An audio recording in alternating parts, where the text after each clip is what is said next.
You're sitting across from a woman named Elena at a taco place with sticky vinyl booths and a menu printed on a single laminated sheet. 2 tacos, a horchata, $14.50 total. You paid. You always pay, but never enough to be a statement. Never so little it reads as careful. $14.50 is invisible money. Nobody remembers $14.50. She asks what you do. You've answered this question maybe 40 times in the last 2 years, and the answer never changes. Freelance project manager. Some consulting work, mostly remote, a few different clients. It's vague enough to be boring, and boring enough that nobody follows up. Nobody has ever once asked a single follow-up question about freelance project management. That's the whole design of the lie. It's not interesting enough to investigate. You are 34 years old. Your net worth as of last Tuesday's reconciliation from an accountant who has never met Elena and never will until you decide otherwise is $40.3 million. You built it the unglamorous way. Small acquisitions, cash-flowing assets, distressed real estate, a holding company with 11 employees who report to a regional manager who has met you exactly twice. None of that exists at this table. At this table, you are a guy in a gray Henley who Venmos his half of the rent to a roommate that doesn't exist because the roommate is also part of the architecture. Elena doesn't know any of this. That's not an accident. That's the whole job. Nobody tells you about having real money and wanting a real relationship. The money doesn't just fail to help. It actively poisons the well if you bring it in too early. You learned that the expensive way, twice, before you built the system you run now. 2 women in your late 20s who liked the money before they liked you, who you couldn't entirely blame because you'd shown them the money before you'd shown them anything else worth liking. So you stopped. You built rules instead. 3 of them. And you run every single person through all 3 before you let them anywhere near the truth. Rule 1, the 90-day clause. No mention of the holding company, the properties, the word exit, the word portfolio, the word team. Not a hint of success, framed in any direction. For 90 days minimum. You picked 90 because it's long enough to outlast performance. Anyone can fake interest in a person for 2 weeks. 3 months is long enough that the act becomes more expensive than just actually liking someone if there's nothing underneath it to sustain. With Elena, day 1 through day 30 looks like this. You're a guy with an apartment she's never seen because you always meet at her place or somewhere neutral. A guy with a flexible schedule she assumes means underemployment. A guy who orders the cheaper entree, not because he's performing thrift, but because $14.50 has simply never registered as a number worth noticing. You watch her face when the check comes. Some people glance at the check the way you'd glance at weather, informational, forgettable. Some people's eyes do a small calculation behind a smile that doesn't quite reach. Elena does the first thing. You clock it and say nothing. Day 41, she mentions her own rent is late this month, says it lightly, laughing at herself. No ask attached. You don't offer anything. You just listen. Because the test isn't whether you'd help. Of course you'd help. You'd transfer the number before she finished the sentence if you let yourself. The test is whether she was fishing. She wasn't. She changed the subject herself, embarrassed, and asked about your week instead. You note that too. The list in your head, the one you've kept on every person who's made it past week 2 in the last 6 years, gets a new line. Rule 2. The travel filter. Week 9. You suggest a weekend away. Not Cabo, not the Amalfi Coast, not anything that would require an explanation for how a freelance project manager affords it. You suggest a cabin 2 hours upstate that runs $94 a night, the kind with a propane stove and a deck that needs restaining, and a lake view that costs nothing, because nobody's paying for the view, just the 4 walls blocking the wind off it. This is the part of the system that does the most work.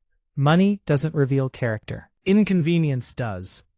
Anyone can be charming across a white tablecloth, with someone else handling the logistics. The real information shows up when the water heater takes 11 minutes to warm up, and there's 1 bath towel between 2 people, and the Wi-Fi doesn't reach the bedroom.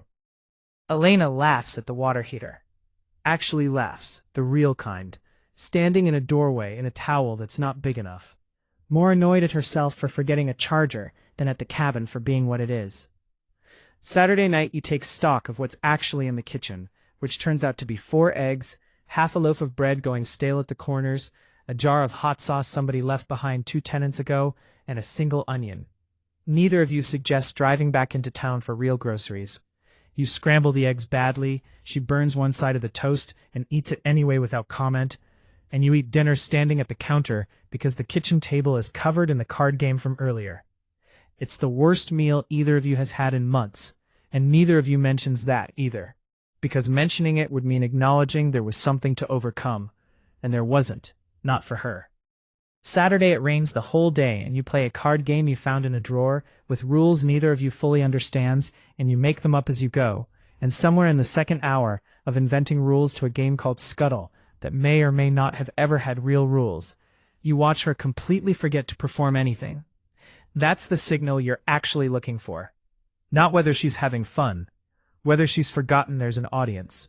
Sunday morning the rain hasn't let up, and the drive home takes 40 minutes longer than it should, because of standing water on 2 of the back roads, and Elena spends most of it asleep against the window with her hood up, waking only to ask if you have anything to eat in the car, which you don't, and she shrugs and goes back to sleep instead of making it a complaint. You drive the rest of the way thinking about how unremarkable the whole weekend was, and how unremarkable is exactly the grade you were hoping for. You've run this filter on people before who failed it in the first 90 minutes. A woman 2 years ago who spent the entire drive up asking with increasing thinness in her patience whether there wasn't somewhere nicer within range. You turned the car around at a gas station 40 minutes in and called it a scheduling conflict. She believed you. There was no scheduling conflict. There was a $94 a night cabin doing exactly the job it was built to do. There was another one before that, a woman who made it all the way to the cabin and then spent the first hour photographing the worst angles of the place for what you assumed, correctly, would become a story for her friends. The kind of story where she's the good sport surviving something beneath her.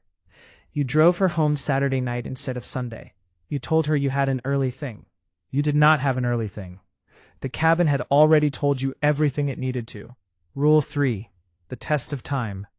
This one's quieter, and it's the one that costs you the most personally, because it requires you to disappear a little on purpose. Week 12, you tell Elena you're slammed. A real-sounding kind of slammed. The believable kind, because you've actually got a leaking kitchen faucet in the apartment you do use sometimes, the one that's smaller and plainer than your real place, kept furnished and lived in enough to survive a surprise visit. You tell her you're spending Saturday under the sink with a wrench you don't fully know how to use, which happens to be true, because you decided weeks ago that you'd rather actually fix the faucet than fake fixing it. The lie only needs to cover the why. The how can be completely real. You expect one of 2 things. Either she disappears into her own weekend without a second thought, which would be fine, healthy, normal, or she starts performing concern, sends 3 check-in texts, makes the absence about her. Elena does neither. She sends one message around 3 p.m., a photo of her own lunch, no caption, the kind of text that doesn't need anything back. You don't respond for 2 hours because your hands are actually wet and actually full of old plumber's tape. When you do respond, she doesn't ask why it took so long. She just asks if you got the leak fixed. You did not get the leak fixed. You made it slightly worse. But that's not the part that matters. The part that matters is that respecting your time, even your fake, ordinary, mundane time, came naturally to her, without coaching, without a test she knew she was taking. By week 13, you've started to notice something uncomfortable, which is that you're not entirely sure anymore whether you're still testing her or just enjoying being a person who fixes his own faucet badly on a Saturday with someone who doesn't need a performance to stick around. The rules were built to find a person who could survive the version of you with nothing attached. You're starting to suspect you might actually prefer that version of yourself too. Here's the part nobody puts in the highlight reel of having money.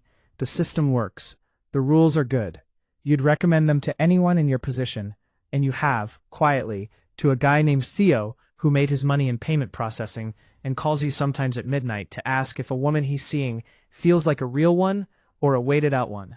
He calls on a Tuesday this time, not midnight, just late enough that you can tell he's been pacing somewhere for a while before he dialed. Her name is Priya.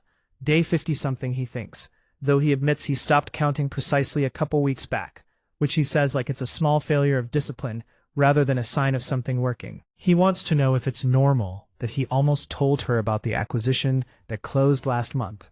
Mid-sentence, the number already halfway out of his mouth before he swallowed it back down and turned it into a joke about a coworker instead. You tell him that's the whole danger zone, not the people who never feel the pull to tell, but the ones who feel it constantly and have to keep catching themselves. He laughs, but it's the kind of laugh that's mostly relief at being told he's not uniquely bad at this. You ask him if Priya's passed the travel filter yet. He says he hasn't run it. You tell him to run it. He says he doesn't want to know yet, which is its own answer, and you let him have it, because you remember exactly what it felt like to not want to know yet. After you hang up, you sit with your phone in your hand longer than the call lasted, thinking about how strange it is to dispense a system with total confidence to someone else, while privately suspecting your own version of it has quietly stopped being a system and started being something closer to just a relationship with extra steps. But the system has a cost that compounds the same way your portfolio does, except in the opposite direction. Every month you don't tell someone the truth is a month further from being able to tell them at all, without the reveal itself becoming the headline of the relationship. The longer you wait, the bigger the bomb gets, even though the bomb is just the truth. Even though the truth is nothing more dangerous than a number in a spreadsheet. Carol, your accountant, the only person besides your lawyer who has the complete picture, sends you every quarter. You think about this on a Tuesday night alone in the apartment Alina has actually seen, the smaller one, because you let her see that one 3 weeks ago, and watched her notice nothing strange about it, which was the point. You think about the fact that you are exhausted in a way that has nothing to do with work, and everything to do with maintaining a second identity for a person you're starting to actually care about. There's a specific loneliness in being liked for a version of yourself you invented as a filter, even when the filtering worked, even when the person on the other side of it is real. You wanted someone to love the unverified version of you. You're starting to realize you also just wanted to stop having an unverified version at all. Week 16. You're sitting on Elena's couch, her roommate's cat asleep against your leg, a rerun playing that neither of you is watching. She asks, out of nowhere, not suspicious, just curious, what you'd do if you suddenly had a stupid amount of money. Not serious. A hypothetical. The kind people ask each other for fun. You almost laugh. You don't. You say something deflective and true at the same time, that you'd probably keep doing exactly what you're doing, because you already like your life, which is the realest thing you've said to her in 4 months that wasn't wrapped in a lie about your job title. She says that's a boring answer. You tell her boring is underrated. She doesn't know she just got the truest sentence you own. It almost happens again 2 weeks later, smaller and faster, the kind of moment you don't see coming until it's already half over. You're at her kitchen table, dinner mostly finished, and you've got your mouth open to tell her something real, not the whole truth, just a thread of it. The name of the holding company, maybe, just to see how it would feel to say a true noun out loud in her apartment, when your phone buzzes against the table. Carol, about a tenant issue at one of the retail properties that can't wait until morning. You take the call standing by the window with your back half turned, give short clipped answers that could belong to any kind of work at all, and by the time you sit back down the moment has folded itself shut. Elena doesn't ask who it was. She just slides your plate back toward you and asks if you want the rest of the wine. You almost told her, you think later, brushing your teeth in your own bathroom across town. You didn't. The thing that stopped you wasn't a decision. It was just a phone ringing at the wrong half second, and you're not sure if you're relieved or disappointed that it was that easy to let the moment pass. You don't tell her that night. You don't tell her the next week either. There's no fourth rule that tells you exactly when. The first 3 rules were built to find someone safe to eventually tell. Nobody built a rule for the telling itself, because the telling isn't a filter, it's a leap. And leaps don't have rules. They just have a moment where you decide the waiting has cost more than the risk would. What you do know, sitting there with a cat you don't own, asleep on a leg attached to a body worth more than the building you're sitting in, is that you spent 6 years building a fortune out of patience, buying things nobody else wanted because you were willing to wait longer than anyone else in the room. And here you are applying the exact same discipline to a woman who has no idea she's the most carefully evaluated acquisition you've ever made. Except this one isn't an acquisition at all, and some nights that distinction is the only thing that lets you sleep. The money was never going to be the hard part. The money showed up the way money shows up, when you're patient and a little bit lucky, and willing to do unglamorous things for a long time without telling anyone. Trust doesn't show up that way. Trust doesn't compound on a spreadsheet. You can't diversify it, can't hedge it, can't buy insurance against the version of someone that only exists in their head until you give them a reason to update it. You'll tell her eventually, probably soon. You've started rehearsing it in the shower, the way you used to rehearse pitches to sellers who didn't know yet that you were the buyer, except this time you're the one who's been hiding the asking price. Somewhere out there tonight, some other guy with too much money and not enough patience is on a fourth date at a place with a $300 wine list, watching someone's eyes light up at the bottle instead of at him, mistaking the light for something it isn't. He'll find out in about 4 months. You already know, because you found out the expensive way twice before you built the rules that got you here, sitting on a couch that isn't yours, with a secret that's gotten heavier every single week you've kept it, for a woman who has never once asked you for anything except whether you fixed the leak. You didn't fix the leak, but you think, for the first time and longer than you can clock, that you might actually fix this.